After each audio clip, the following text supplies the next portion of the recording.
میم میں ہوا۔ یہاں سے تاریخ یہود شروع ہوتی ہے۔ حضرت یعقوب کے جو بیٹے چوتھے نمبر کے جناب یہودا، ان کی جانب نسبت ہے، انہی کی اولاد ہے۔ تو سب سے بڑے یعنی مرکزی جو پیغمبر شمار ہوتے ہیں وہ حضرت سیدنا موسیٰ علیہ السلام ان کے ہاں شمار ہوتے ہیں۔ اس کے بعد جو یہود ہیں انہوں نے کتابوں کا سلسلہ کھلا رکھا۔ ان میں یہ نہیں ہے جیسے قرآن عظیم ہے، حضور کے بعد تو کوئی اور نبی ہے نہیں، تو ہمارے پاس تو اور کوئی کتاب ہے ہی نہیں، تو بہرحال قرآن عظیم کے بعد کوئی اور کتاب نہیں ہے۔ صحیح بخاری ہے، صحیح مسلم ہے، ان کا تقدس ہماری نگاہوں میں قرآن پاک جیسا نہیں ہے، لیکن انہوں نے یہ دروازہ کھلا رکھا۔ حضرت ایوب ہے، جناب داود ہیں، جناب سلیمان ہیں، ان کی جو کتابیں ان کو بھی اس کے اندر شمار کیا۔ دیگر جو انبیاء کرام کی کتابیں یرمیہ ہیں اور دیگر، تو ان کی کتابوں کو بھی اس میں شمار کیا۔ یہ سارے تو کسی ایک نبی کی امت آپ ان کو نہ کہیں، یوں کہہ سکتے ہیں حضرت موسیٰ علیہ السلام سے حضرت عیسیٰ علیہ السلام کے دور درمیان جو انبیاء کرام ہوئے ان کو ماننے والے یہ لوگ ہیں۔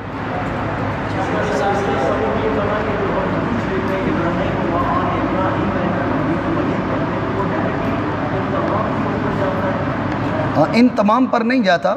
آل ابراہیم، آل کا جو اطلاق کیا جاتا ہے اصطلاح شرع میں، شریعت کی اصطلاح میں، وہ ایماندار طبقہ ہوگا، یعنی یہودی بھی داخل ہوں گے، ایماندار جو ایماندار گزر گئے، انبیاء رسول بھی آل ابراہیم میں آئے، اور وہ یہود وہ عیسائی جو ایماندار رہے، جن کا تعلق ایمان سے تھا، جو رسول اللہ صلی اللہ تعالیٰ علیہ وسلم کو نبی نہیں مانتا وہ ایماندار نہیں ہے، تو لہٰذا وہ ایماندار نہیں ہے، وہ آل سے الگ ہو گیا، وہ آل میں نہیں آئے گا۔ جو ایماندار طبقہ ہے وہ آل ابراہیم میں داخل ہے، وہ مستحق کے درود پاک کا، جیسے ہم رسول اللہ صلی اللہ تعالیٰ علیہ وسلم کے بارے میں کہتے ہیں اللہم صلی علی محمد وعلی آل محمد، تو آل میں وہی لوگ آئیں گے جو ایماندار ہیں۔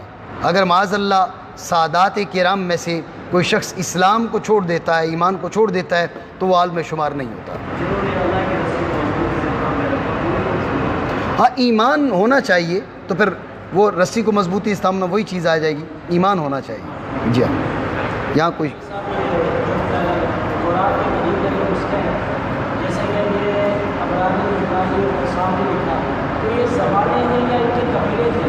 نہیں، عبرانی زبان ہے، یونانی بھی زبان ہے، سامری قبیلہ ہے، یہ سامری قبیلہ ہے، اس کو نسخے کا نام ہے سامری قبیلہ، اور نسخے کا نام ہے سامری نسخہ، باقی سامری زبان نہیں ہے، یونانی زبان ہے اور عبرانی زبان ہے۔ یہ نسخوں کی پہچان ہوتی ہے، بھائی یہ لاہوری نسخہ ہے، یہ فلاں نسخہ ہے، اسے یہ پہچان کے لیے لکھا ہے، باقی وہ دو زبانیں ہیں، یہ زبان نہیں ہے سامری۔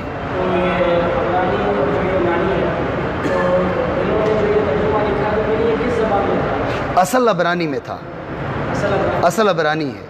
جب تورات یا عہد قدیم یہ مکمل ابتدا میں لکھی گئی تو میں نے بتایا کہ ایک سفر عزرا ہے اور سفر دانیال ہے اور سفر یرمیہ کا ایک پیراگراف، یہ آرامی زبان میں ارہیمک بولا جاتا ہے۔ شاہ صاحب جی، جو بھی بولتے ہیں ارہیمک جی، تو آرامی زبان جو ہے یہ دو تین کتابیں اس میں تھی، باقی سارا جو عہد قدیم ہے وہ عبرانی زبان میں تھا، اوریجنل زبان یہ ہے اس کی عبرانی۔ اس کے بعد یہ ترجمہ ہے یونانی، یہ اس کا ترجمہ ہے، یہ اصل زبان نہیں ہے۔ یونانی سے پھر میں نے بتایا لاطینی میں جو ترجمہ ہوا ہے وہ یونانی سے ہوا ہے۔ یونان تو ویسے آگے چل کے ہم جو انبیاء کرام کی گفتگو کریں گے تو حضرت سیدنا یونس علیہ السلام ایسی ہے، حضرت سیدنا یونس علیہ السلام ابھی تو ایک علاقے کا نام ہے اور ایک زبان کا نام ہے، ورنہ ابتدا حضرت یونس علیہ السلام سے۔ جی میں نہیں سمجھا۔ یہ توحید کے قائل ہیں، یہ توحید کے قائل ہیں، عیسائی بھی توحید کے قائل ہیں، توحید کی صورت ان کے ہاں بدل چکی ہے۔ ہم ان کے عقائد پہ جب گفتگو کریں گے تو اس میں ان کا عقیدہ توحید آئے گا۔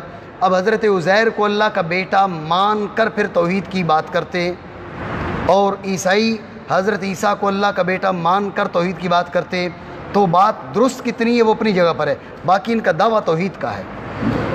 عیسائی، یہودی اور مسلمان، یہ تینوں توحیدی گروہ ہیں، لیکن پہلے دو جو ہیں وہ صرف دعوے کی حد تک ہیں، عیسائی اور یہودی، اور مسلمان جو ہیں ان کی توحید ہر قسم کے شرک سے پاک ہے۔ شاہ صاحب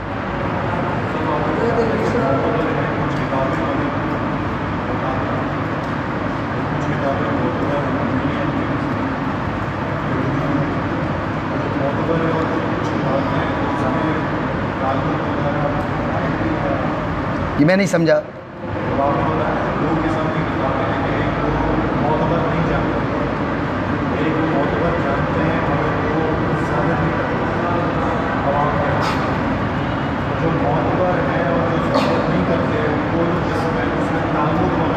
تلمود جو ہیں یہ تفسیریں ہیں اس کی نا، اوریجنل کتب جو ہے جسے بیسک کتاب کہا جاتا ہے، بیسک تلمود وغیرہ جو شمار ہوتی ہیں یہ بیسک کتب شمار نہیں ہوتی، یہ اس کی عہد قدیم کی تفسیریں ہیں۔ اس پہ انشاءاللہ ہم ویسے تلمود کے بارے میں گفتگو کریں گے، وہ نہیں ہے، وہ بنیادی کتابیں کچھ ان کے جو ہے نا، وہ جیسے میں نے کیا کہا کہ یونانی نسخے میں 14 کتابیں ہیں۔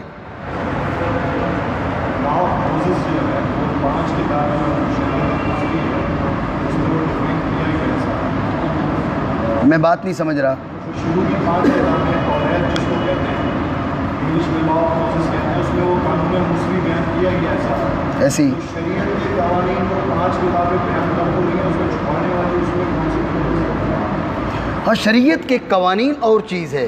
میں مثال دے رہا ہوں، جیسے رسول اللہ صلی اللہ تعالیٰ علیہ وسلم کی صفات، اب قوانین شریعت سے ہٹ کر ایک چیز ہے کہ ایک نبی تشریف لائیں گے، وہ اس انداز کے ہوں گے، وہ اس طریقے، ان کا حلیہ یہ ہوگا، ان کا علاقہ یہ ہوگا، ان کا اسم گرامی یہ ہوگا۔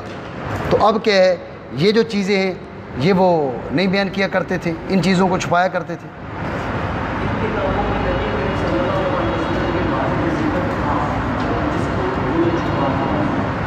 اب بھی موجود ہے، ذکر تھا بھی اور ذکر ہے بھی۔ یہ چونکہ ہمارے موضوع سے ہم ہٹ جائیں گے، انشاءاللہ آخری دن ہم رکھ لیں گے جو پچھلی کتب ہیں، اس میں ہم تورات کو بھی لے لیں گے، اور جو عیسائیوں کی کتب ہیں ان کو بھی لے لیں گے، دیگر جو ادیان ہیں ان کی کتابوں کو بھی لے لیں گے جو ان کے یہاں مقدس ہیں، جن میں رسول اللہ صلی اللہ تعالیٰ علیہ وسلم کا ذکر ملتا ہے۔ انشاءاللہ اس کو ایک نشست ہم اس پہ رکھ لیں گے، اللہ کرے ہمیں وقت مل جائے اس پہ۔ ٹھیک ہو گیا جی؟ ٹھیک ہے۔